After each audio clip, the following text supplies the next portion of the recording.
Ah, meu Deus, graças a Deus. Oi, Elis. Minha irmã vai entrar na estante.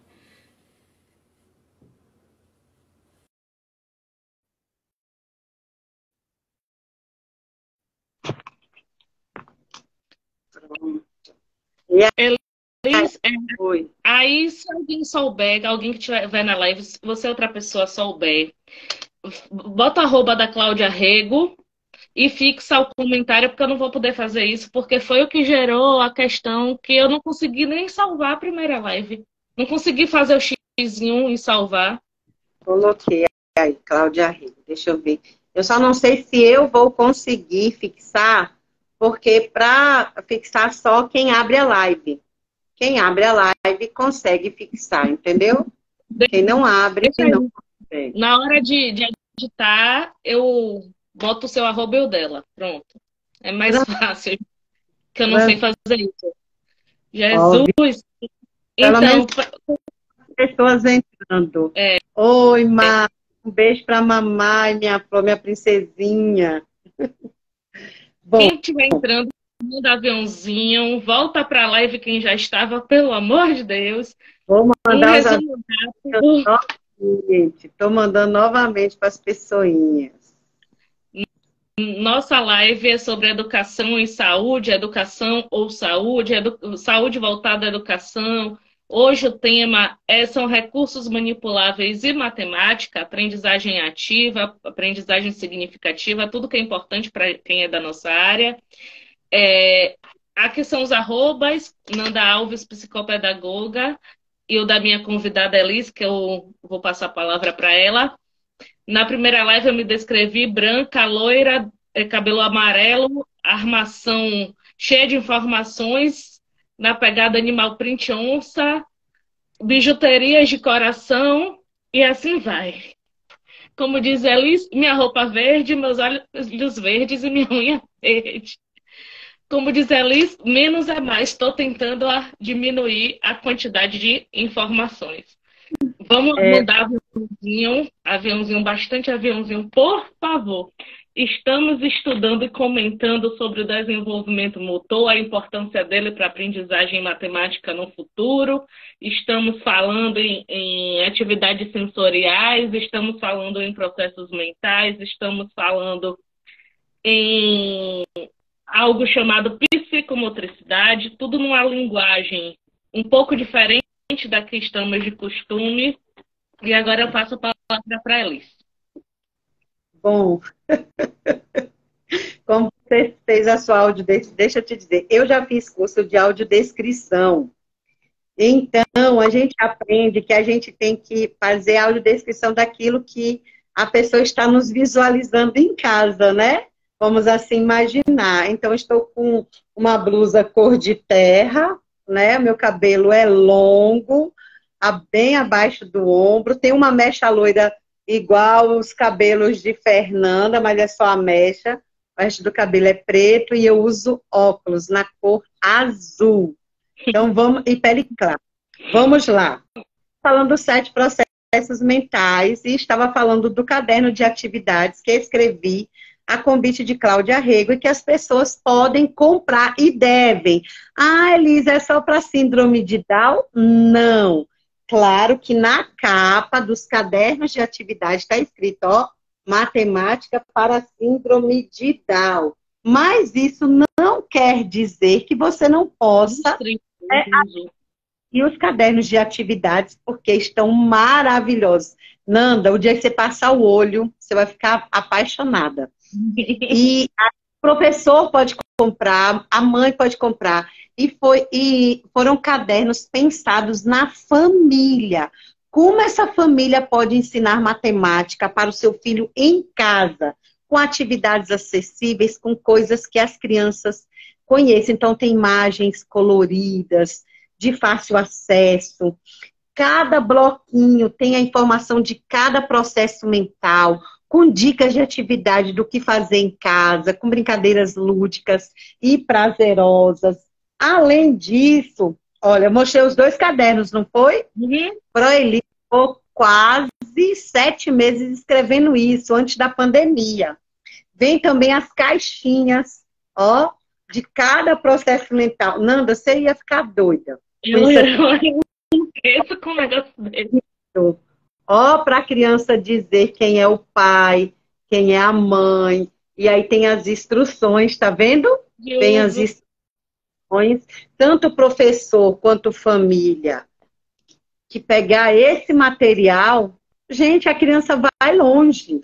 Então tem as caixinhas também, né? Como eu falei, é um PDF.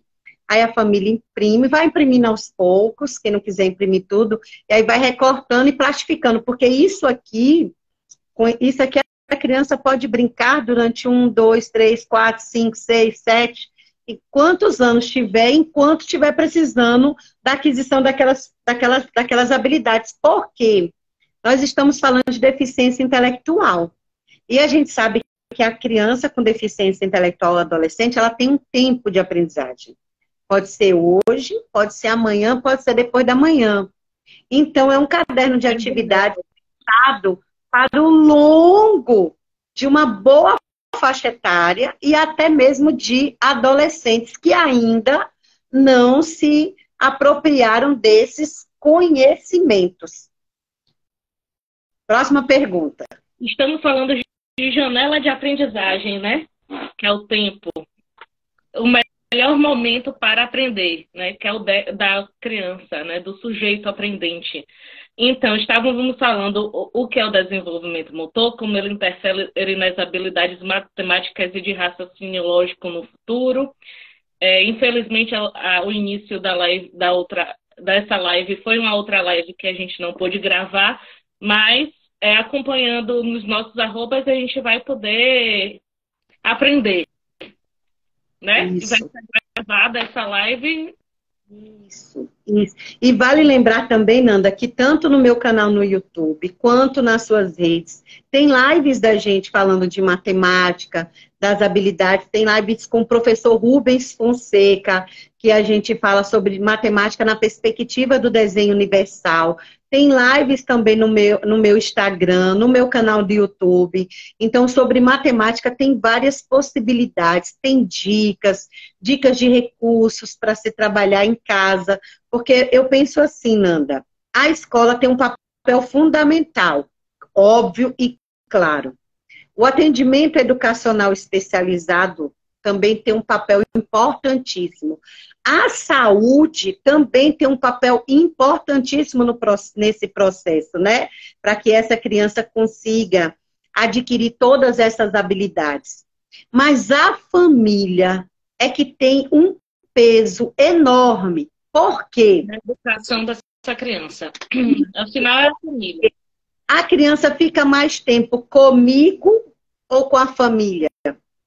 A criança fica mais tempo na escola ou com a família, né? Porque tem um sábado, tem um domingo, tem as férias, tem um feriado. Se a criança estuda de manhã, ela só vai para o atendimento educacional especializado 2 dias na semana, no turno da tarde. Se ela estuda no turno da tarde, ela vai para o atendimento educacional especializado 2 dias na semana, no turno da manhã. Se ela não participa do atendimento educacional especializado em uma instituição especializada, ela deve fazer terapia em algum lugar. Mas a terapia não é o dia todo, nem acontece todos os dias, né? Cada família tem uma realidade diferente para as terapias de seus filhos. Então, uma boa parte do tempo fica com a família.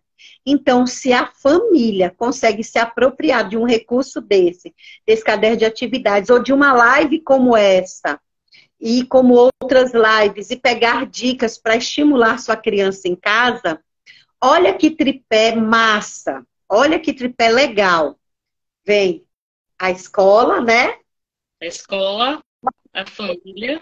Atendimento educacional especializado junto com a saúde e a família. Ó, a criança só tem a ganhar. E quanto mais estímulos, melhor para ela. Claro que tudo com moderação. Tem que assistir televisão, tem que ir para praia, tem que ir no shopping, tem que brincar, porque brincando se aprende brincando. Por lei, toda e qualquer criança, ao ser aprendente, a educação desse sujeito aprendente é da sociedade, da escola, da família e do governo. Então, não importa se é criança, se é adolescente, se tem deficiência intelectual ou não. É direito dessa pessoa, desse sujeito aprendente, a educação. E promover, facilitar essa educação é sociedade, família, escola e governo. Sim. Então, vamos continuar. Vamos para a pergunta da perspectiva do desenho universal, né? O que é essa matemática na perspectiva do desenho universal? É um tema que eu gosto muito, tenho estudado bastante, tenho feito leituras, fiz algumas lives com o professor Rubens Ferronato, nós fizemos juntas também uma live com ele. Vamos, eu acho. Vai lá nos nossos arrobas, segue a gente, procura, assiste com calma, marca a gente para a gente ver que você assistiu, posta nos stories com os nossos arrobas. Isso. Aí o que que acontece? O que é uma matemática na perspectiva do desenho universal? Eu, enquanto educadora, enquanto professora de crianças e adolescentes com deficiência, e o professor de sala regular, ele precisa pensar em um ensino e aprendizagem da matemática que atinja a maioria dos alunos. Eu tenho que pensar em um planejamento e um currículo que atinja o máximo possível de pessoas. Inclusão. Aí, feliz, eu tenho não sei quantos alunos na sala de aula. Sei disso, a gente sabe das dificuldades que todo educador passa. Mas eu não posso pensar em um planejamento que não seja flexível quando eu tenho alunos com deficiência na minha sala. Então, se eu sei que o meu aluno com deficiência aprende pegando, manipulando, como diz Sérgio Lorenzato, eu tenho que pensar em uma atividade pedagógica que todos os alunos possam realizar, inclusive o meu aluno com deficiência. E eu posso citar vários exemplos de atividades para se fazer com várias crianças ao mesmo tempo. Jogo de dominó, baralho, né? Uno, dado, deixa eu ver o que mais. Cobrinhas, caixa de ovo. A depender do conteúdo que o professor vai trabalhar matemática, ou qualquer um outro conteúdo, história, geografia, português, qualquer conteúdo, ele pode abrir mão e pegar recursos manipuláveis, recursos palpáveis, para que todos os alunos aprendam. Geoplano, multiplano, calculadora feita com papel, folha de ofício, fazer atividades com folha de ofício para confeccionar jogos e brinquedos. Não sei, o professor, Nanda, nós professores, nós temos uma criatividade espetacular. Às vezes a gente só não usa essa criatividade. Porque, às vezes, o que acontece? Nos falta recursos, né, para fazer brinquedos. Mas e cadê as tampinhas, garrafas PETs, rolo de papel higiênico, palito de picolé, palito de churrasco, caixas de tamanhos diversos. Fonte de sorvete, que eu já mostrei em outra live. Deixa eu tirar o papel aqui. Potes no modo geral. Então, eu posso usar folha de papel ofício e fazer pequenos dedotes com números, quantidades. Usar música. A música está no YouTube, está no Google, está no celular. Eu posso usar música para trabalhar também. Entendeu? Eu posso confeccionar. A música trabalha várias habilidades cognitivas, como a gente sabe. Tem aqui no meu arroba, Nanda Alves Psicopedagoga, uma live que eu fiz sobre música. Quem puder acompanhar também. Vai falando. Eu também algumas lives falando sobre a importância da música nesse processo de aquisição das habilidades da matemática. Eu fiz 2 lives com Emerson Morvan, né, que é meu colega de projeto Era Uma Vez. Fiz também com o professor João Cardoso, também fizemos live falando sobre a importância da música. Fiz uma com o professor Marcos Welber, e a nossa live virou tema do doutorado dele. Ele usou a nossa live no início da pandemia, uma live em doutorado, ele me pediu autorização. Ele defendeu a tese dele com base na nossa live. Que legal! Abre a caixinha para possibilidades. Quem estiver fazendo faculdade aqui, ficar atento, né, para novas possibilidades. Eu penso fora da caixinha. Eu já fiz 2 graduações, 2 faculdades, e eu já pensava fora da caixinha desde o início da primeira, né? Porque a gente realmente tem que começar a pensar fora da caixinha. Que é o que vai fazer a diferença para a gente, porque se faz sentido para mim, vai funcionar. Se não faz... E aí, Nanda, como dica de planejamento na perspectiva do desenho universal, geralmente nós, professores, pensamos em um planejamento para todas as pessoas, principalmente da escola regular que não tem deficiência.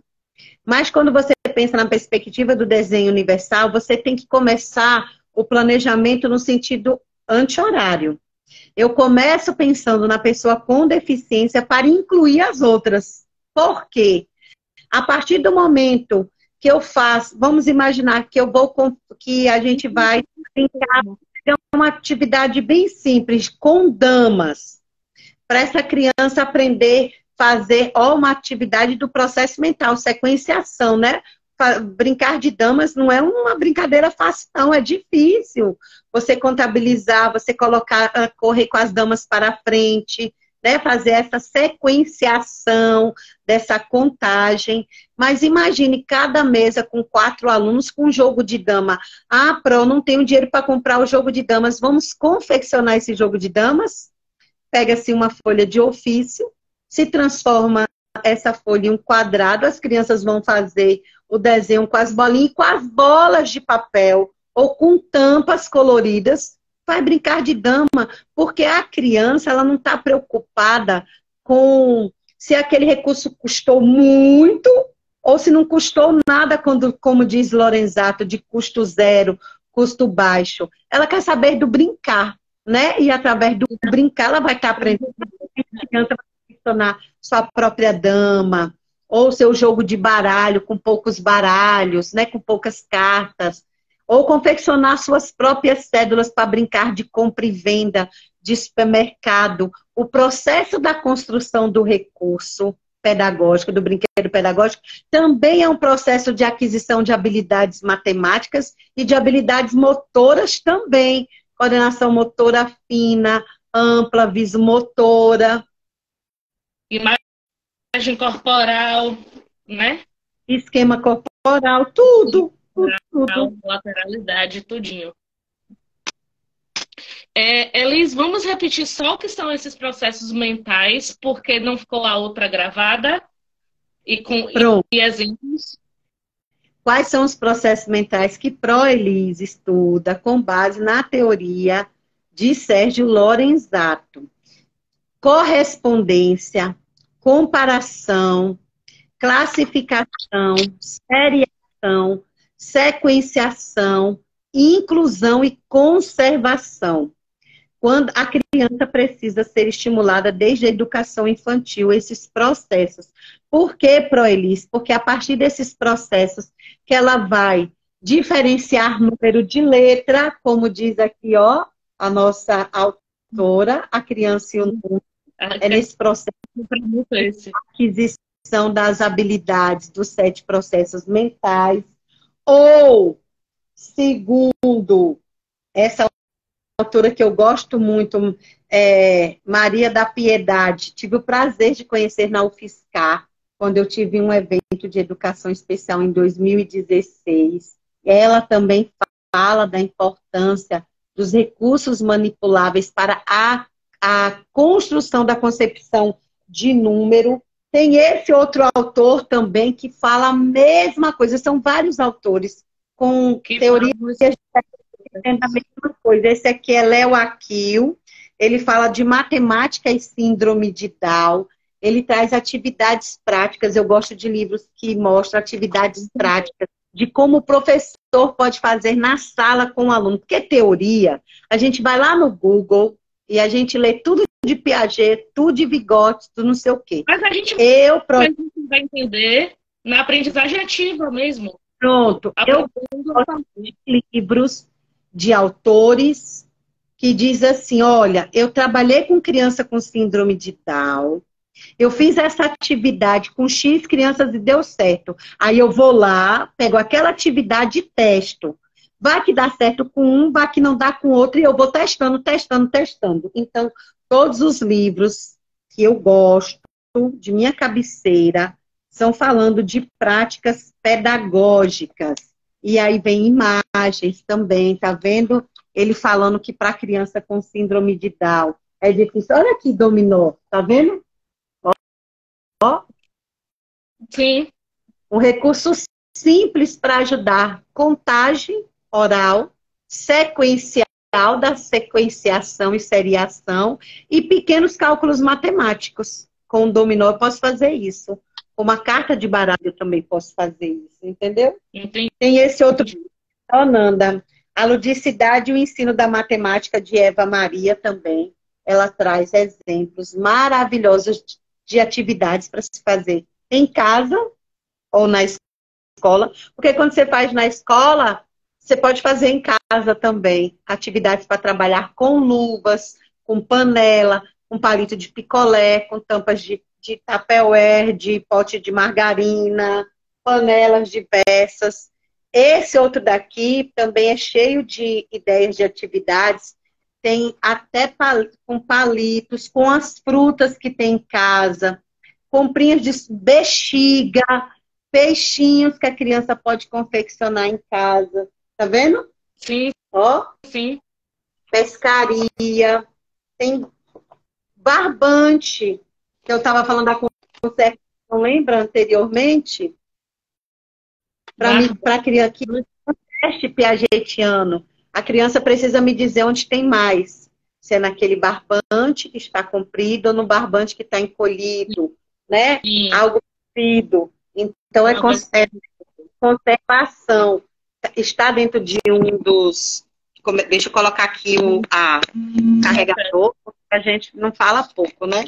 Simbora.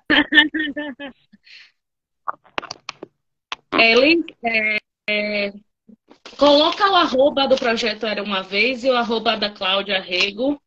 O da Cláudia já está aí, que eu estou vendo aqui. Não sei porque, para mim, não está aparecendo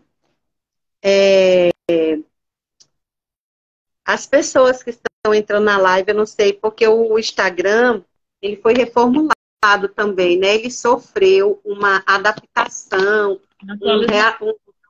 um ajuste, né, no seu sistema operacional. Então, eu não sei se realmente não está aparecendo para a gente ou se é coisa do Instagram, mas eu já coloquei tanto o arroba da Cláudia quanto do Era Uma Vez, _ Projeto Histórias. Simbora, Fernanda. Histórias, não, eu entendi agora o arroba. Obrigada, Tati, bem-vinda, vai mandando aviãozinho aí, simbora. Então, o que são esses recursos manipuláveis? Como é que eu posso diferenciar o que é manipulável, o que é reutilizável, o que é adaptável? É tudo junto, misturado? É tudo junto e misturado, mas cada qual tem um conceito diferente. Manipulável é tudo aquilo que eu posso pegar, que eu posso manipular. Tampa, garrafa PET, panela, sapato, roupa, cadeira, eu pego, é manipulável, né?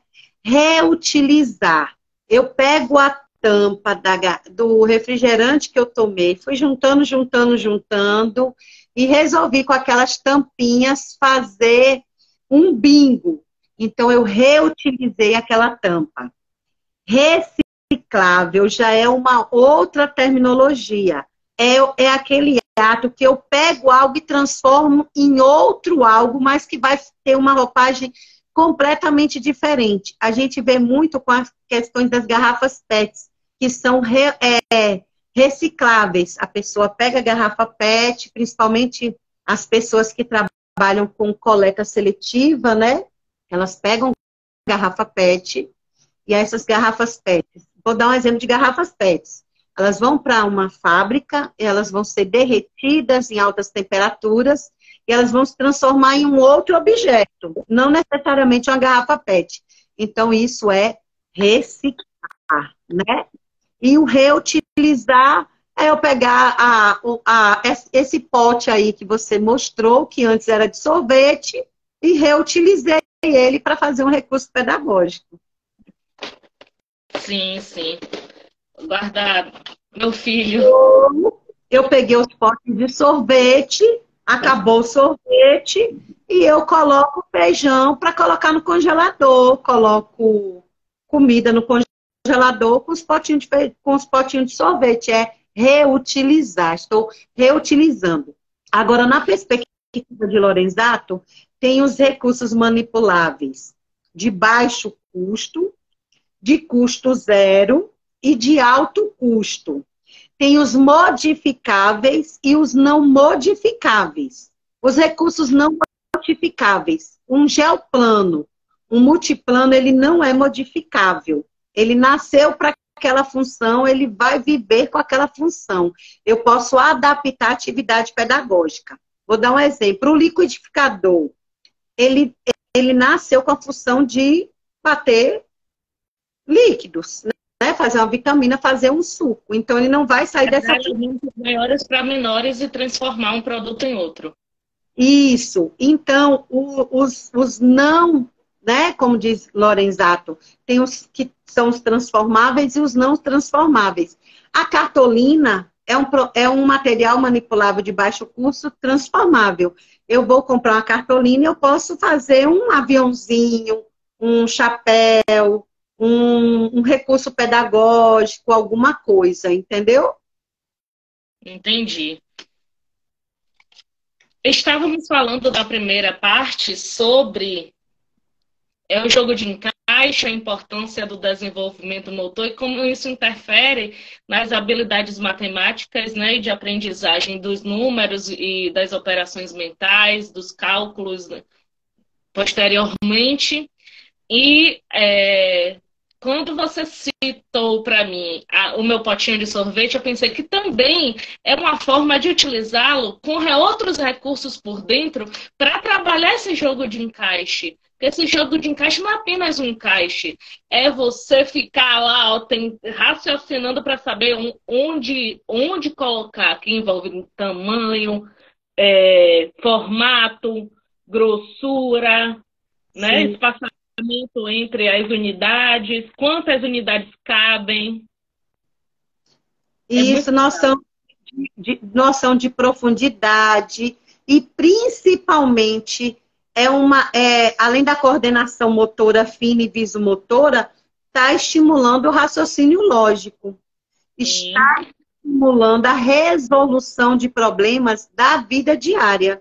Que quando ele tenta encaixar que não consegue, ele vai buscar estratégias para resolver aquela situação. Quando a criança procura estratégias para resolver aquela situação, além de estar estimulando o raciocínio lógico, está desenvolvendo a habilidade de resolução de problemas da vida diária.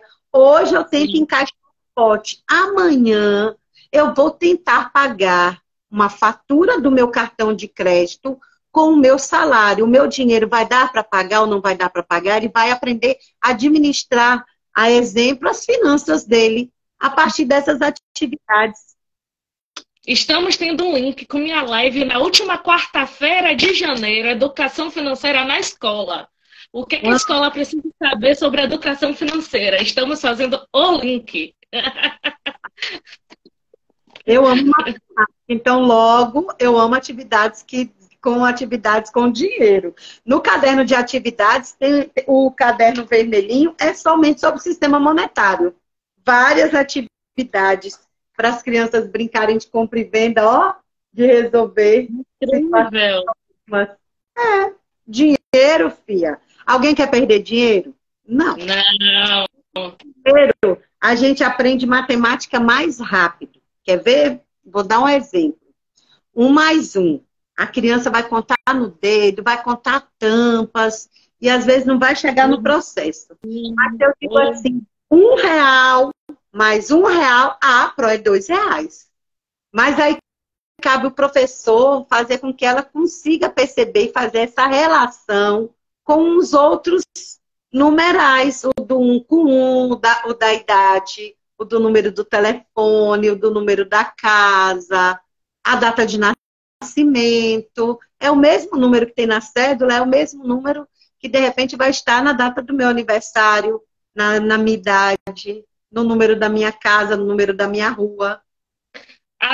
Até a minha infância, por séculos, tínhamos mudanças de moeda, né? De nome de moeda e de formato e de tudo. Só que, nos anos 90 para cá, as moedas, cada moeda tem um tamanho, um peso e... um tamanho, um peso e uma cor. Por exemplo, a de R$ 1, ela tem duas cores, né? Ela tem uma cor mais centralizada e uma borda de outra cor. E para uma criança que ainda está nesse processo de operações concretas, né, que dentro do padrão, do que chamamos de padrão de normalidade, na teoria, até os 8 anos de idade, a escola tem que estar atenta a isso, porque para de estimular lá no primeiro ano, que é no máximo 7. E eu acredito que eu acreditava, Fernanda, eu mesma acreditava que 2 moedas de 50 centavos têm um valor maior do que uma de R$ 1. Muitas crianças. E isso é um dos processos, é o de conservação. Onde tem mais dinheiro em uma cédula de 10, uma cédula de 10 ou 10 cédulas de R$ 1. Tem crianças que vai olhar para as 10 cédulas de R$ 1 e vai dizer, aqui tem mais dinheiro. Porque ela está vendo a questão do visual, onde tem mais. É como o ditado que diz, o que pesa mais? 1 quilo de algodão ou 1 quilo de chumbo, né? Se a gente parar para pensar, se os dois têm 1 quilo, mas automaticamente tem gente que vai dizer, 1 quilo de chumbo. Porque você pensa que 1 quilo de chumbo é algo menorzinho, você pesou, deu 1 quilo. Mas e 1 quilo de algodão? Eu vou usar uma quantidade muito maior para chegar em 1 quilo. Assim são as cédulas também. E aí dentro do atendimento educacional especializado, eu vou trabalhando isso com os meninos. Vamos contar aqui, e aí cabe a questão do visual também. Ó, 1, 2, 3, 4, 5, 6, 7, 8, 9, 10. R$ 10. E aqui R$ 10. Quando eles, Pro, é a mesma coisa, aí ele vai começar a conservar. Ele vai começar a entender que eu posso ter, vamos imaginar, 10 cédulas de R$ 1 e ter R$ 10, eu posso ter apenas uma de 10 e ter 10 e ter o mesmo valor, ou ter 2 de 5 e ter o mesmo valor, ou ter várias moedas, porque quando você coloca a moeda e a cédula, também existe uma confusão. A criança acha que a moeda tem mais dinheiro que a cédula. Não sei por quê. Elas acham que, por conta da quantidade, apesar de serem a mesma quantidade de 10 moedas, elas acham que, acho que por conta do peso, 10 moedas tem mais dinheiro do que 10 cédulas. Uhum.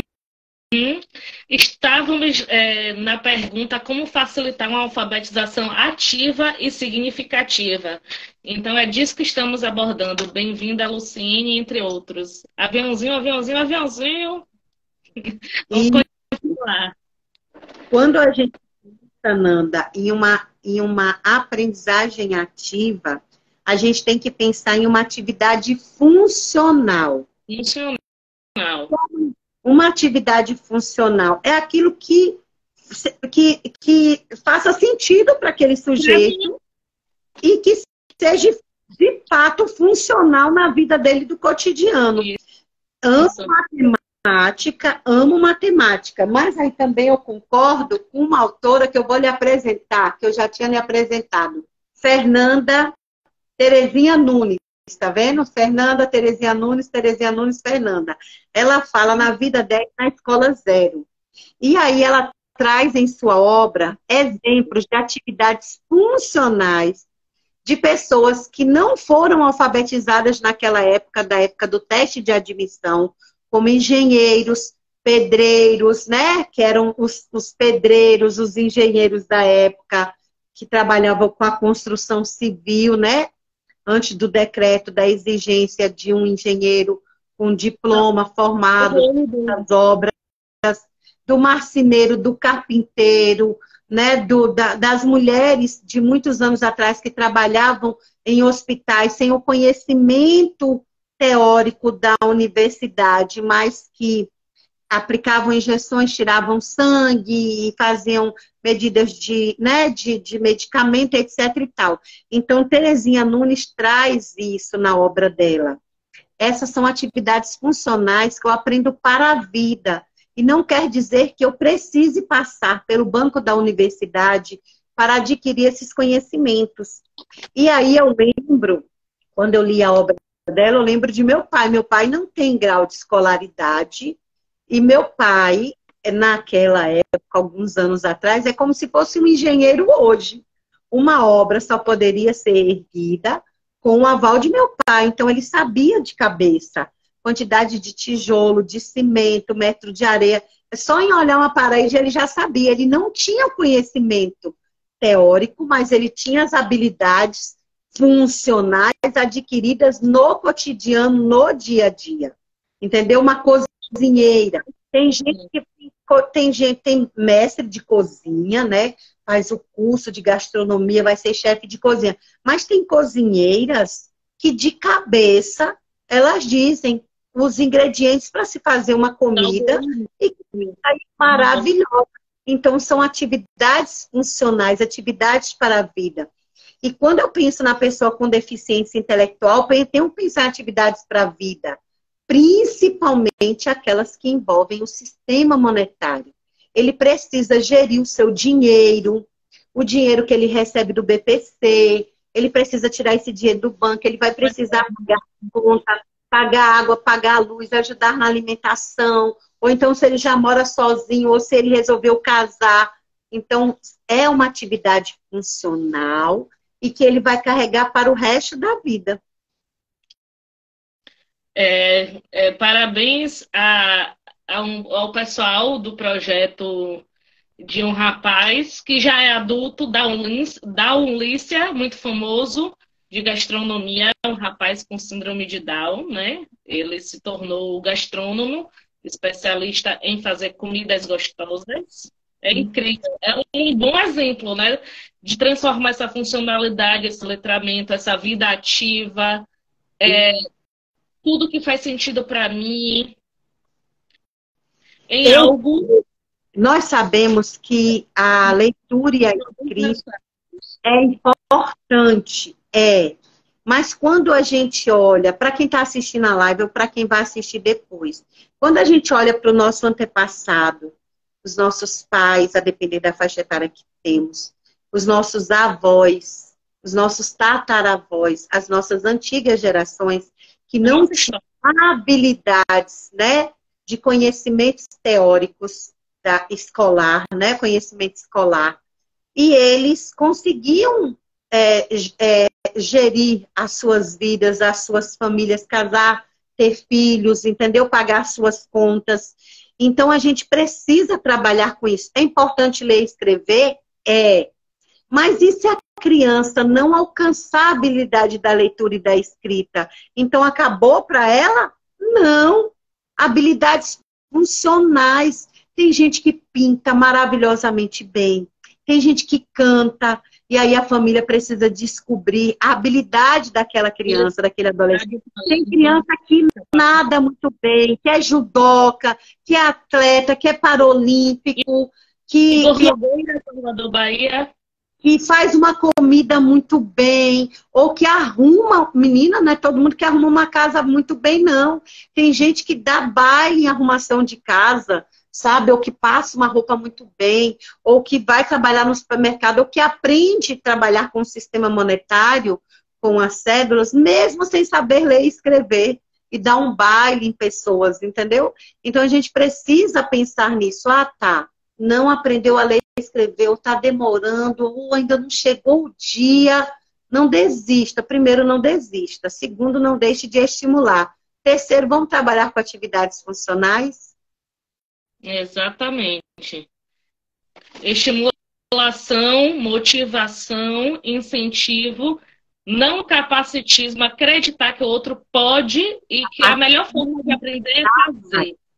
Capacitismo jamais, jamais, jamais, jamais. Todos podem alguma coisa. É só desafiar. E aí a gente vai para Piaget, quando ele diz, para Piaget, quando ele diz assim, Nanda, todo conhecimento, antes de se transformar em conhecimento, ele se desorganiza primeiro. Tudo que a gente vai aprender que é novo, a gente fica, né? Vamos imaginar assim. Eu, Elisângela, não sei nadar. Resolvi como meta para 2023 que eu tenho que aprender a nadar e acabou. Com certeza vai ser um desafio muito grande os primeiros dias, quando eu me deparar com aquela piscina enorme, que eu estou imaginando aqui na minha cabeça. Mas um dia eu vou conseguir, porque eu vou perseverar, eu vou tentar até conseguir. A criança, a mesma coisa. Vem um desafio novo, ela vai, né, se desestruturar, como diz, né? Mas depois ela vai se organizar e vai dar conta daquilo. Então ela vai conseguir resolver. Ninguém nasce andando, estamos andando. É o calçar sapato, é o comer sozinho, são desafios que são lançados e conquistados diariamente. Então, atividades funcionais também podem ser provocadas diariamente. Ajudar a fazer uma coisa na cozinha, bater um suco no liquidificador, amarrar o sapato, arrumar a cama. Isso, e pode, além de ajudar a mamãe dentro de casa, né? Vai dar um alívio para a mamãe. E a criança vai se sentir produtiva. Sim. Porque quando ela ajuda, ela se sente produtiva, ela se sente pertencente àquele espaço. Exato. E aí a gente não pode passar, ele tem deficiência, tadinho, ele não vai conseguir arrumar a cama, não vai se você não deixar, se você não incentivar. Ai, ele não vai conseguir fazer um suco sozinho, não vai se você não deixar, se você não oportunizar, né? Exato. Porque pensa nas mães. As nossas mães colocavam a gente para fazer os serviços domésticos desde muito cedo. Lavar, passar, cozinhar. Bem-vindo, Vitor. Vou responder. Essa live é sobre recursos manipuláveis, aprendizagem matemática e aprendizagem significativa. Juntando esses três temas, existe um card nesses arrobas aqui, uma propagandinha com o tema da live, tudo dessa live. Porque somos profissionais da educação, eles têm uma formação muito ampla de graduações e especializações na área da matemática, na área da educação especial. Acompanho a arroba dela, ela que está na tela de baixo, de vermelho. Bem-vindo, Vitor. Não sei se eu te conhecia, acho que eu respondi a pergunta. Olha, Tati. Se for Vitor que eu estou pensando, ele é um ex-aluno. Ele acompanha todas as lives, porque eu não estou vendo os comentários. Eu não sei porque desde a primeira live eu não consigo ver quem entrou, eu não consigo ter acesso aos comentários, nada. Mas se for Vitor, um ex-aluno, cheiro da amizade, Vitor. Para a Alice, tem vários alunos que ficam meus amigos, Vitor. Eu sou legal, viu, Vitor? Tati falou. A criança com eficiência ainda é desacreditada quanto às suas potencialidades, seja ela quem for, com deficiência intelectual ou não, pessoa com deficiência física ou não, porque, por exemplo, se eu preciso de uma cadeira de roda ou de recursos para uma deficiência intelectual, eu não sou deficiente. Eu sou uma pessoa com deficiência. Isso quer dizer que eu sou uma pessoa atrás? Eu não me resumo à deficiência que eu tenho. Sim. Sim. E quando a gente pensa na criança com deficiência intelectual ou com autismo, eu já vi muitos adultos se dirigir à família, o adulto que está com essa criança ou com adolescente, para perguntar o nome dele. Isso é capacitismo. Isso é capacitismo. Tudo. Olhe para ela, isso, aquilo outro. Cumprimente o adulto, mas diga oi, qual o seu nome? Se ela quiser responder, ela vai responder. Se ela não quiser, ela não vai. Se ela for com a sua cara, ela vai responder. Ela não vai também. E tá tudo bem. Se ela não responder, e se a família quiser esperar um pouquinho, porque quando você pensa em deficiência intelectual, você tem que esperar o tempo de resposta do sujeito.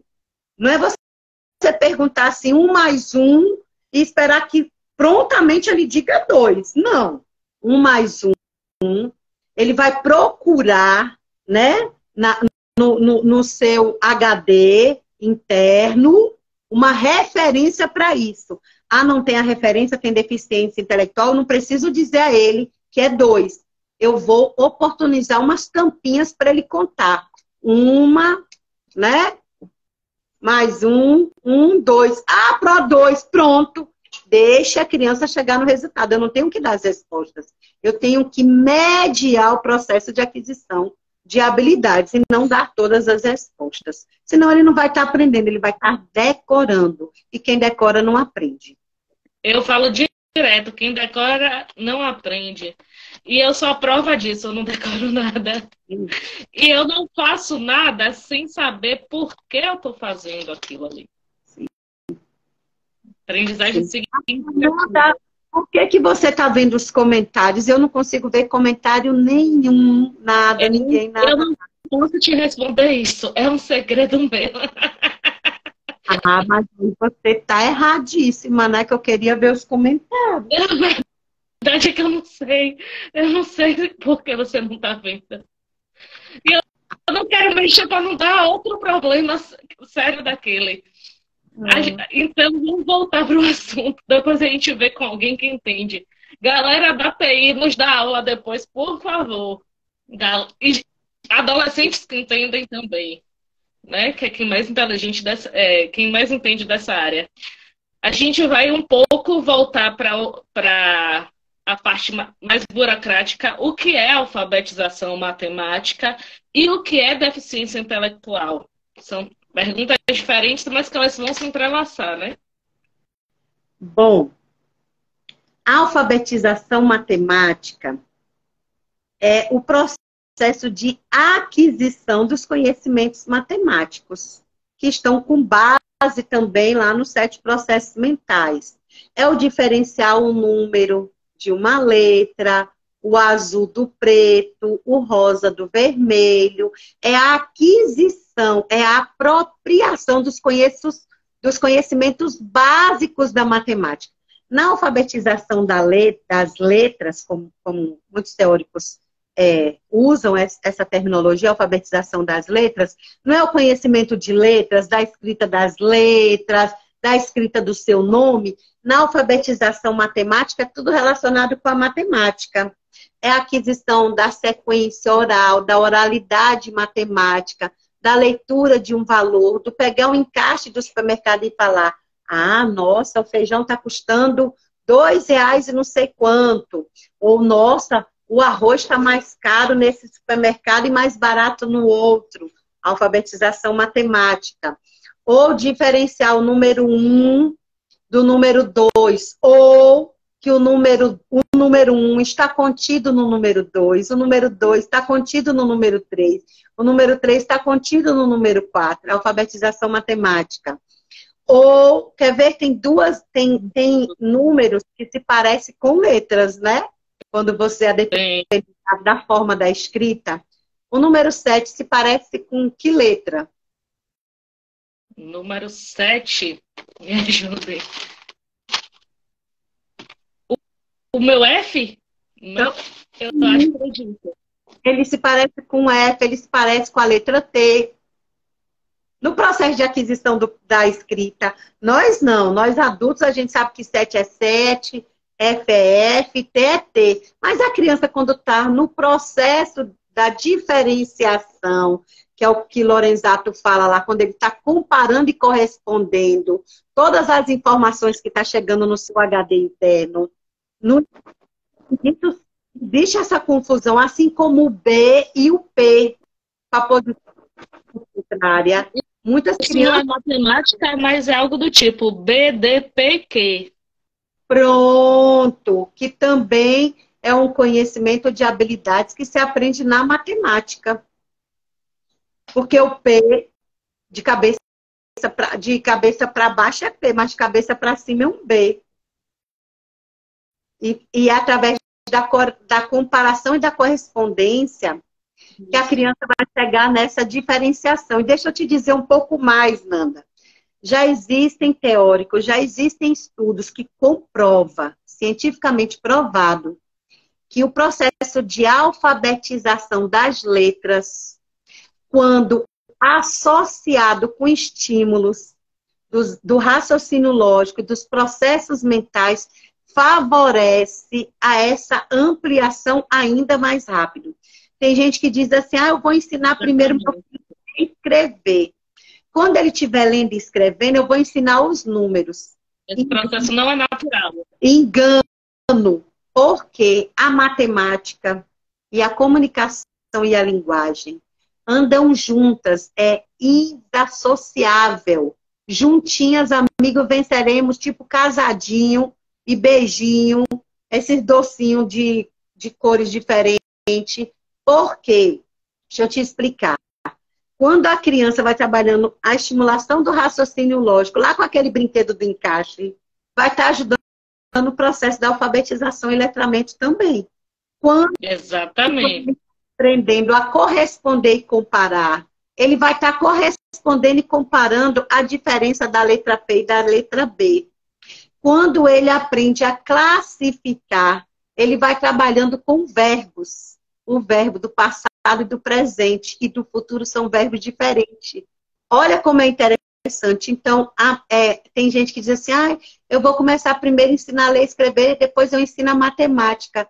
Mal a pessoa sabe que ela está ensinando matemática no processo. Ela só não está aproveitando as habilidades matemáticas para fazer o inverso. Olá. Eu começo com a matemática, a ler e a escrever. E é muito mais rápido, porque você, quando trabalha com matemática, você trabalha com as sinapses de aprendizagem do raciocínio lógico. Então, isso aqui começa a borbulhar, porque a criança vai tentar resolver aquilo de toda forma. Enquanto ela não resolve, ela não para. Se ela não para, as sinapses, estão assim, borbulhando na cabeça da criança. E aí você vem com a alfabetização e letramento das letras, pronto, chave de ouro. Exatamente. É aquilo que a gente falou no iniciozinho, né? O desenvolvimento psicomotor grosso, as habilidades motoras grossas, né? O desenvolvimento sensorial, paladar, visão, audição, tato, que estão interconectados, se desenvolvem simultaneamente desde a época de feto, da gestação, e que a matemática está dentro disso tudo, no sugar, posteriormente, no beber consistências líquidas, depois no mastigar, que é o sólido, depois no falar, que é a motricidade da comunicação oral, para depois, posteriormente, você aprender realmente a matemática cognitiva, a matemática como habilidade cognitiva, né, como matéria da escola, como aprendizagem escolar e acadêmica, né? Então, é todo um processo de refinamento motor, de experiências, de experienciação, né? De aprendizagem ativa, de experimentação, para depois pensar em matemática e leitura escrita no futuro. Isso, até porque somente se a criança não tiver, como diz a análise do comportamento, não tiver com essa estrutura corpórea organizada, que foi naquela hora que eu ia dar exemplo, antes de terminar, quando você fechou a live, né? Que eu ia dar esse exemplo, depois a gente voltou para essa e nem dei esse exemplo. Se a criança é uma criança muito inquieta, não para sentada, não para quieta, não isso, tem um comportamento muito, como é que eu posso dizer? Um comportamento inquieto, ou seja, único da deficiência, ou seja, orgânico, de ser realmente inquieto mesmo, né? Essa criança vai ter dificuldade para aprender a ler e a escrever, porque tudo começa no corpo. Repare que na educação infantil, quais são os primeiros Quais são os primórdios que a criança aprende na educação infantil? Está na BNCC. Primeiro de tudo é se relacionar com o outro, com seus pais. E o segundo é o sentar para fazer algo. Sentar para brincar, sentar para brincar com água, sentar para fazer massinha de modelar, tudo na base do sentar. Sentar para isso, sentar para ele, porque nessa posição de estarmos nós duas aqui agora, esse tempo todo sentado e conversando e com um pensamento ativo, nós estamos com o corpo organizado. A criança que ainda não tem essa organização estrutural vai ter dificuldades com o processo de alfabetização. É onde entra análise do comportamento, terapia ocupacional, fisioterapia, muita fisioterapia, muita terapia ocupacional, muitos estímulos para poder sentar, quando a criança aprende a sentar, que é lá na educação infantil, e a fazer as massinhas, aí vai evoluindo, que vai passando as séries, né? Aí vai para o grupo 3, grupo 4, grupo 5, lá vai para o ensino fundamental 1. Repare que quando ela já está consegue sentar, pegar no lápis, abrir o caderno, abrir a mochila, ela está apta para o processo de alfabetização e letramento. Ou seja, quando eu percebo que o meu desenvolvimento motor, físico, corporal, né? E o meu afeto, eu comigo mesma e eu com o outro se desenvolvem juntos e são estimulados, futuramente eu vou ter a habilidade de controlar cada vez mais minha impulsividade, ter esse controle inibitório, essa flexibilidade cognitiva e social, me flexibilizar de tudo quanto é jeito, para que no futuro eu aprenda o quê, Proelis? Todas as habilidades possíveis e impossíveis e imaginárias. Exatamente. Todas as possíveis, porque tudo começa no corpo. Por isso que é importante a educação física, a atividade física, a atividade motora, atividade sensorial, desde muito piquititico, importante. Por isso que a medicina diz que os estímulos se começam ainda no berço, né? Esses estímulos motores começam no berço, para poder a criança chegar, né, nessas habilidades de aquisição da leitura e da escrita, ou de atividades funcionais, ou de atividades funcionais da vida diária. E de preferência, lembrar a nossa infância, a infância dos nossos pais, dos nossos avós. Criança tem que aprender no chão, tem que viver no chão. Negócio de botar presa na cama, presa no andador. Comprou um andador, paciência. Ganhou um andador, paciência. Mas a criança precisa de chão para ela se desenvolver naturalmente, o seu processo sensorial e psicomotor. Eu estou me organizando quando eu boto na boca alguma coisa. Esses são meus movimentos aqui. É a sensação que meu paladar vai sentir disso aqui. Minha reação a esse experimento. É minha reação social, que eu vou olhar para o outro para ver o que ele vai pensar sobre isso. Ou como uma queda. Criança só chora quando a mãe... ele caiu. Ela cai e olha para o adulto. Né? Verdade. Aí eu te fiz duas perguntas. Uma delas é: o que é deficiência intelectual? Para quem estiver aqui.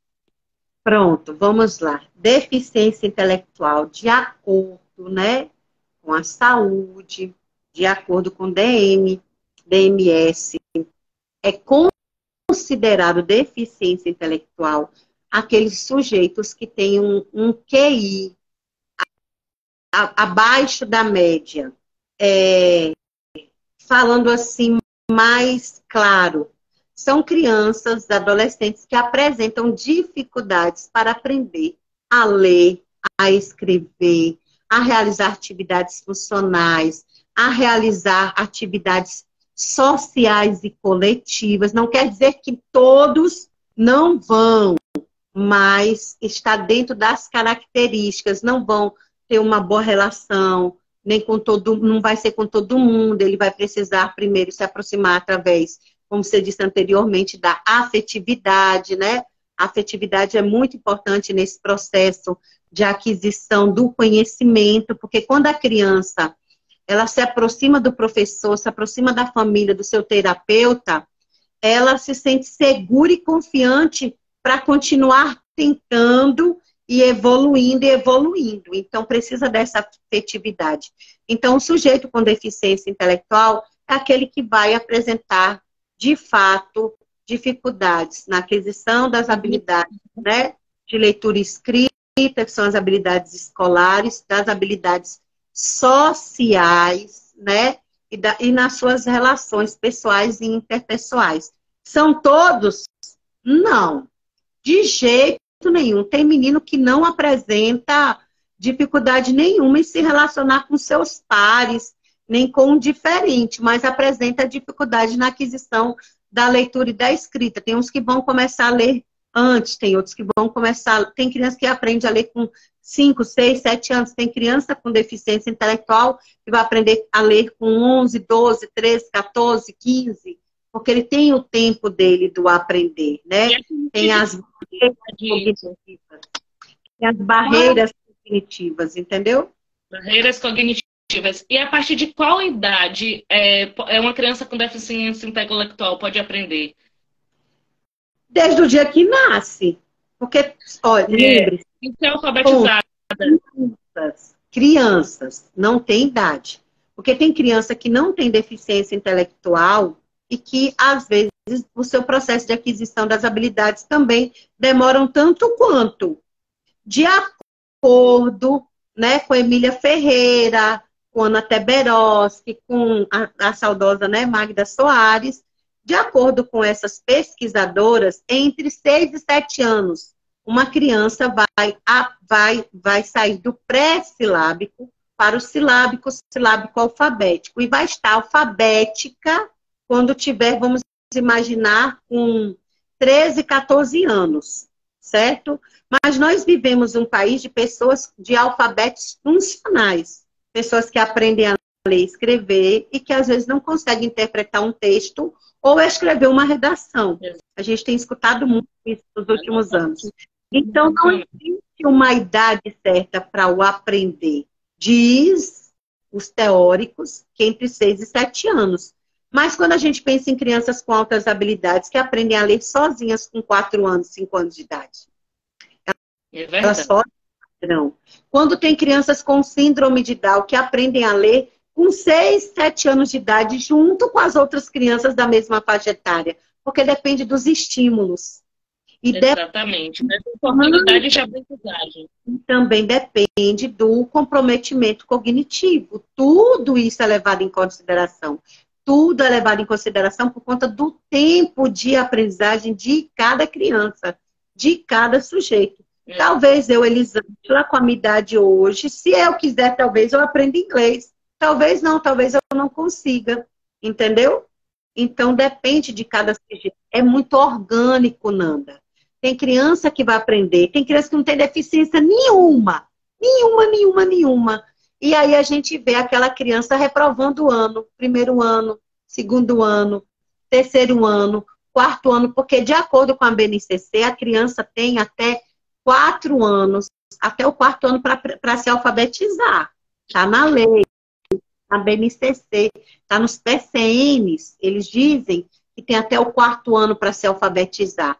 Tem criança que chega no 5º ano sem deficiência nenhuma e que não foi alfabetizada. Ou que ainda está no processo pré-silábico.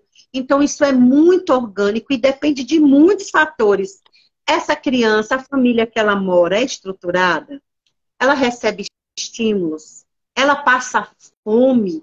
Porque a fome é um grande empecilho para aprender. Se você está com fome, você não lê, você não raciocina, você fica mal-humorado. É para qualquer pessoa. Se você tiver com fome, você não funciona. O cérebro não processa.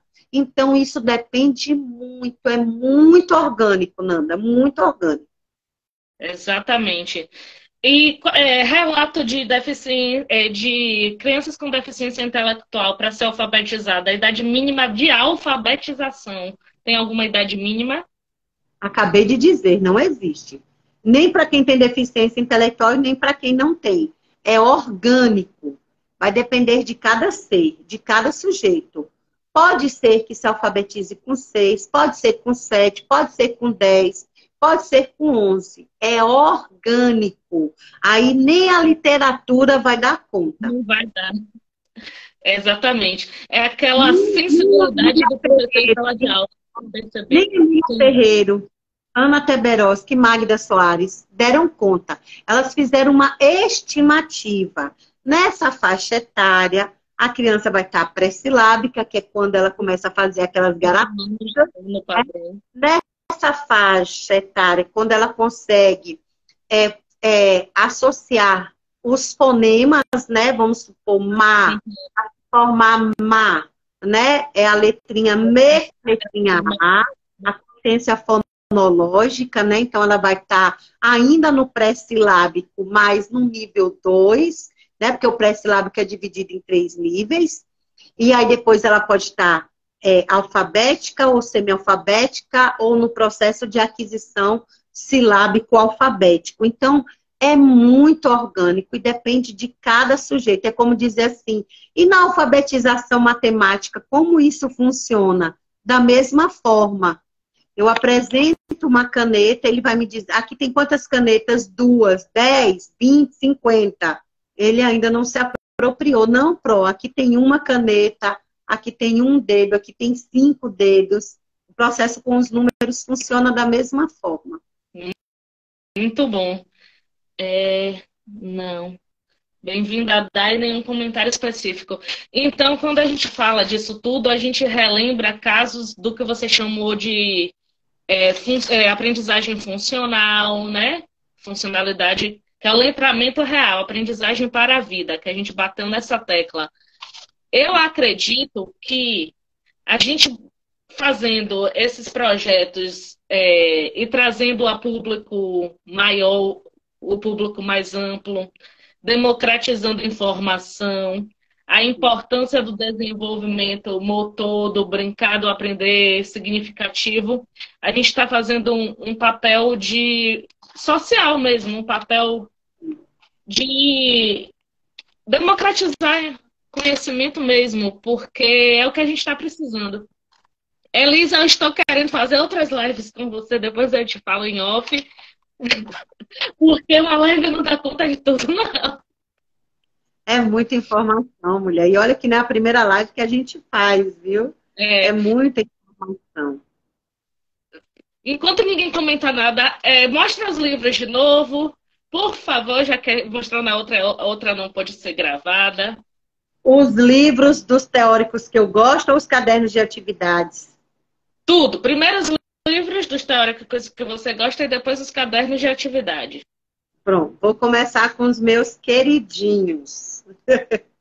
Sérgio Lorenzato tem essa obra. O Laboratório de Ensino de Matemática na Formação de Professores, que ele fala dos recursos manipuláveis e iniciação aos processos mentais e às funções cognitivas, porque ele bebe da fonte de Piaget, ele bebe da fonte da análise comportamental, entendeu? Aí tem esse outro também para aprender matemática, que são dicas, né, para os professores.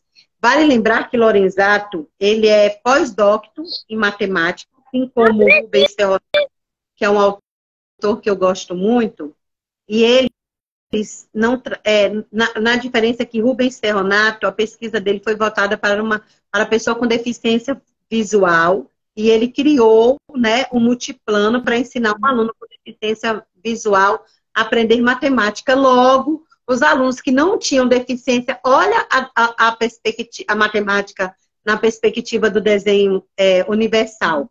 Porém, Rubens Ferronato criou um multiplano para ensinar um aluno com deficiência visual matemática. Logo, os demais alunos que não tinham deficiência começaram a aprender matemática por conta desse recurso criado para um. Isso é matemática na perspectiva do desenho universal, né? Vamos lá. Aí depois... Rapidinho, Dai, ela está apresentando livros que ela gosta, teóricos que ela conhece, que ela gosta, que ela bebe da fonte. Ela fez um projeto que é a construção de um caderno. Ela vai mostrar esse caderno aqui. Ele está à venda. Esse caderno tem 2 volumes, um vermelho e o outro azul, né, Liz? Aí você vai procurar a editora, se está à venda, onde é que está à venda. Aí você pode comprar e confeccionar, como ele já falou aqui, que você imprime o PDF e confecciona como você puder. E também, se eles permitir, existem outras editoras, não sei a editora do livro dela, que vendem também aqueles baralhos, a comunicação alternativa e suplementar, aquelas fichinhas que falam atividade de vida diária. Tem, sabe, a pessoa fazendo a função embaixo o nome. Por exemplo, correr. Né? Tem várias coisas que podem ser pesquisadas e investir como profissional, psicopedagoga excelente que você deve ser. Pronto, então vou dar uma dica maior. Como eu falei de Cláudia Rego, ela tem um Instagram, as redes sociais, e ela é uma mãe de uma adolescente, uma pré-adolescente com síndrome de Down, ela é educadora, Cláudia Carla Rego, procurem aí. Cláudia Carla Rego. Ela é educadora, é mestre. Ela é mestre e ela, na pandemia, ela viu a necessidade de ajudar ainda mais a filha dela no processo de aquisição da leitura e da escrita, da alfabetização, né? Então, ela começou com esse projeto de ajudar famílias. Ela tem um projeto chamado AFA. AFA. Dentro desse projeto AFA, ela ajuda famílias. Não quer dizer que professores também não possam beber da fonte, né? Ela faz várias lives no Instagram. Ela é muito dedicada. No YouTube dela, Cláudia Carla Rego. E aí, ela me convidou para fazer esse caderno de atividade pensando na matemática por conta de algumas lives que fizemos. A live que fiz com você e Rubens, que ela assistiu. E aí ela disse, oi, Elise, eu comecei a perceber a sua fala nas dificuldades que a minha filha estava apresentando. Topa fazer um caderno de atividade? Topo. Mas na bio dela tem um link que vai dar acesso ao site dela. No site tem outros cadernos de atividades. Tem para comunicação e linguagem, tem para fase adulta, tudo para pessoas com síndrome de Down. Tem para fase adulta, para pré-adolescência, tem todos os cadernos. E tem o de matemática, que foi esse que eu escrevi. É um PDF com várias atividades, com dicas e com sugestões. A pessoa vai comprar esse livro em PDF, né? Esses cadernos de atividades são atividades. E aí pode encadernar ou imprimir no de uma em uma. São atividades de matemática para trabalhar com os estímulos dos 7 processos mentais. Tem para várias faixas etárias, porque os 7 processos mentais, ele é pensado para os meninos pequenos. Desde muito pequeno se trabalha com as atividades motoras. Então, também pode ser atingido por crianças com 7, 8, 9, 10, 11, 12, 15 anos, que ainda não aprendeu a ler e escrever, ou ainda não conhece os números, ou ainda não tem habilidades matemáticas. Então, independe de idade. Ou ainda não consegue abstrair. Oi? Ó, o caderno foi confeccionado por mim e a arte, né? Essa questão da arte, da capa. Aqui, ó, Cláudia Rego, tá vendo? Os direitos autorais. Do recurso visual.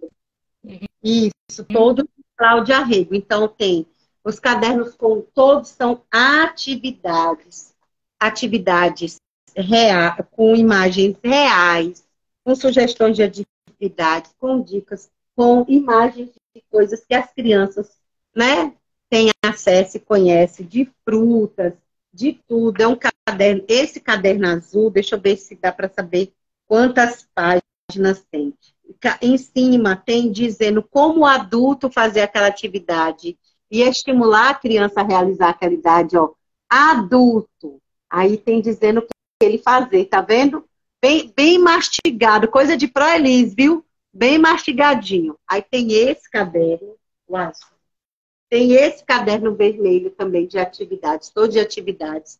Esse é mais voltado já para as pequenas operações, para as crianças que já se apropriaram de correspondência, comparação, classificação, e aí ela vai para sequenciação, seriação, inclusão e conservação. São pequenos cálculos matemáticos, atividades para trabalhar com o sistema monetário também. Tudo coloridinho, olha que lindo, tudo coloridinho, quantidade, relação e quantidade. E tem também, junto, tudo no mesmo PDF, viu? Ó, os bloquinhos, 7 processos mentais, com mais cartelas de atividades. Cada bloquinho desse tem várias cartelas. Esse daqui é o de inclusão. Deixa eu abrir. Aí vem a dica, o que é inclusão e como estimular a atividade. A família que quiser plastifica, porque pode usar, rabisca, apaga e faz de novo. Rabisca, olha que lindo. Tá vendo? Muito Tudo lindo. coloridinho. Ó, tudo coloridinho, pensado na criança e na família, nas habilidades que elas vão poder adquirir quando, né, comprarem esse kitzinho. Vem mais coisa, gente. Tem mais coisa, porque é o kit, olha, aí tem as caixinhas com todos os processos mentais aqui, é como se fossem aquelas caixinhas de baralho também, ó, com imagens coloridas, com atividades para trabalhar com as funções de cada 7 processos, porque eu destrinchei um por um, assim, ó, esse faz isso e no futuro isso. Faz isso em casa que vai dar certo. E olha, nós já estamos recebendo resultados, viu? Hoje eu postei o vídeo de uma família que me marcou, do filho dela já fazendo a relação dos números. E isso é importante. E aí tem as 7 caixinhas também, ó. Cada processo tem, tá vendo? Porque é tudo em PDF. Então a família pode imprimir e fazer os bloquinhos, fazer as caixinhas, o que achar melhor, entendeu? E tem assim também, ó, com a dica de fazer com as caixas de fósforo para trabalhar com as pequenas operações, tá vendo? Tem lá também o molde. Aí você imprime, corta para trabalhar com as operações. Ai, que emoção, que lindo! Infelizmente, Gabriela não voltou aqui, mas eu vou agradecer ela ter participado um pouco no início da live, o projeto Pensa em Libras. Depois, Elis, me mande o arroba do projeto de contação do seu projeto, que aí eu vou marcar no card de propaganda das nossas lives, que aí fica mais fácil para ser visualizado. Eu agradeço a você, agradeço a quem participou aqui, agradeço a paciência de todos e espero que a gente possa fazer muito mais projetos para realmente possibilitar e facilitar aprendizagens reais, significativas de todos e estabelecer a inclusão real mesmo, que é a nossa função, né? Sim, sim, sim. Gabriela, que você falou do arroba Pensa em Libras, é minha amiga. Ela é surdo, Marcos. Ela tá aí quando na pandemia ela bombou aí nas lives, né? Trabalhando com os nossos famosos, Ivete, Bel Marques, né, minha amiga? Ela promoveu empregabilidade. Ela empregou várias pessoas como intérpretes. Sim. Né? Gabi, um beijo para você. A gente estava desempregada, ela fez pessoas terem condição de entrar no mercado de trabalho, né? Isso, Gabriela. Eu acho que tem também as mães das Rabibas, também devem estar na live. Jaqueline, a mãe de Tarciane, um beijo. Mamai também deve estar assistindo com a mãe dela, apesar do horário. Mari, um beijo para vocês. Acho que a mãe de Maria Luna também deve estar assistindo. Um beijo para essas Rabibas, que elas vão se apresentar agora em cíclica, viu? As Rabibas do Era Uma Vez sempre se apresentam. Quem quiser contratá-las, viu? São as meninas que, junto com a Pro Adriana, olha a importância do corpo que a gente trabalha no Era Uma Vez. A Pro Adriana trabalha com elas dança do ventre, a dança do ventre, atividade corporal, com isso vai ajudar elas no processo de aquisição, né, dos conhecimentos escolares. E elas participam de shows, de eventos, é só chamar no privado. Qualquer coisa, me perguntem o contato das famílias. As famílias, o valor é acessível para elas se apresentarem, né? Porque são artistas, elas vão dançar, elas vão se apresentar. Então, tem as Abibas. Aí, agora, dia 29 de janeiro, elas vão estar se apresentando em Cíclica, com a professora Adriana, em um teatro enorme. Os ingressos já estão sendo vendidos. Quem quiser, pode me chamar no privado. É evento cultural para quem está aqui assistindo, participar, assistir, ter um momento em lazer com sua família, conhecer novos profissionais da área artística de todas as idades. É que legal! É porque o Era Uma Vez, ele é um projeto bem amplo. Ele trabalha com o corpo, ele trabalha com atividades de matemática, com o corpo com Pro Adriana, comigo atividades de matemática, atividades lúdicas, com o professor Emerson Música, com Tati e com Marcilene, contação de histórias. Então, ele é um projeto bem amplo e que as crianças que participam desse projeto, elas vão se apropriando de vários conhecimentos e, com isso, vai ajudando no processo escolar. Incrível. E no que eu gosto de chamar de letramento, que foi a palavra que eu aprendi, que é o que você conseguiu fazer com que a gente entendesse que, na verdade, a aprendizagem é funcional, né? Que é o que nossos avós, pais, etc., tinham, né?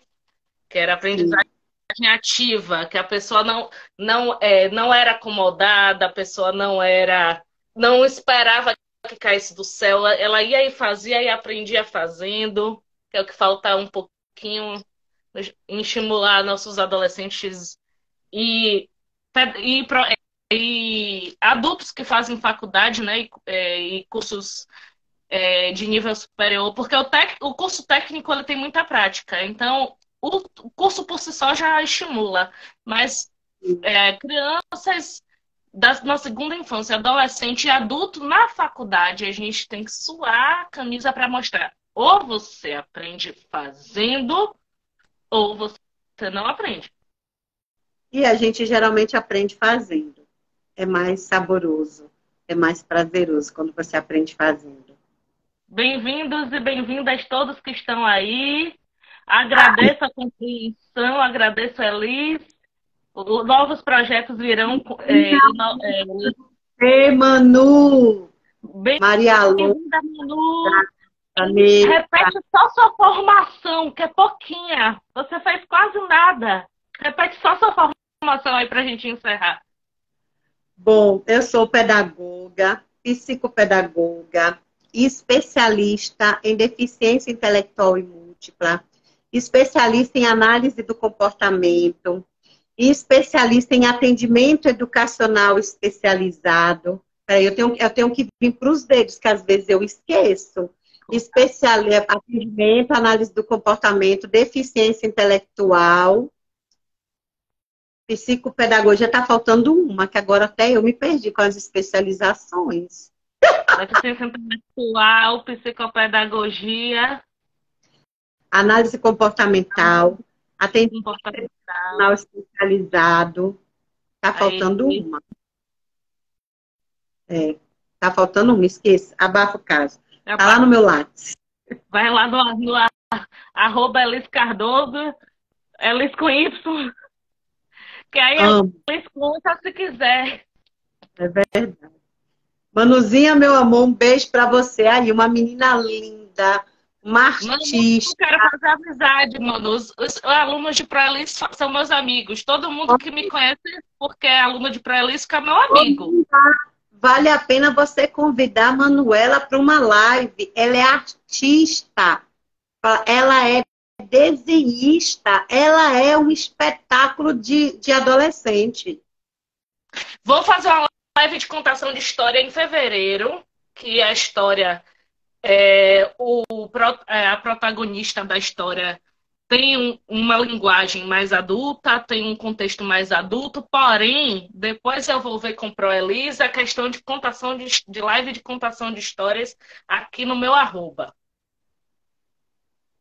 Então, para encerrar, beijo, beijo, beijo.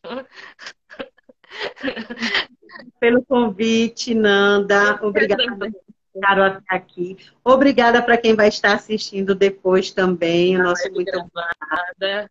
Procure lá o Era Uma Vez, Era Uma Vez, _ Projeto Histórias, para vocês acompanharem as informações e vai abrir inscrições para as novas Rabibas para 2023, para elas irem ensaiando e se apresentando nos espaços, viu? Incrível.